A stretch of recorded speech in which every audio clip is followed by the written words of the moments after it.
Hi guys! So for today's video, gagawa tayo ng cravings. Yung cravings natin ay pork tocino color red. Okay, let's start cooking! For the ingredients, of course, we have pork, salt, food color, yung magbibigay ng kulay sa ating tocino. Of course, we want color red, pineapple juice, and brown sugar. Unahin na natin maglagay dyan ng salt dahil ito ang tutulong na mag-cure sa ating pork tocino. Hindi naman ganun kadami ang kailangan nating ilagay na salt. I-depend nyo lang kung gaano kadami ang pork tocino na gagawin nyo.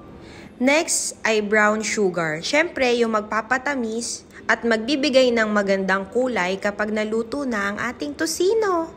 Dito, maglalagay din tayo ng pineapple juice. Dahil ito daw ay makakadagdag ng sarap at makakatulong makapagpalambot sa ating tocino habang minamarinate natin. Siyempre, para magmukhang legit ang ating tocino, kailangan natin magdagdag ng pangpakulay. Meron tayo ditong red coloring powder. Para 'di ba mukhang Pampangas best cravings. Nailagay na natin lahat ng ingredients, magsisimula na tayong magmekos-mekos. Yan, suot tayo ng gloves.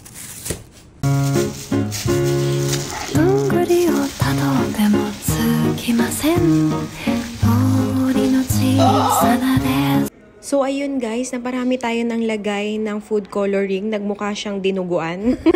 Pero okay lang yan. Wala naman siyang side effect doon sa ating tocino. Next naman, meron tayo ditong ayaw magpabukas na ziplock. Ayan, gigil na nga ang ate nyo.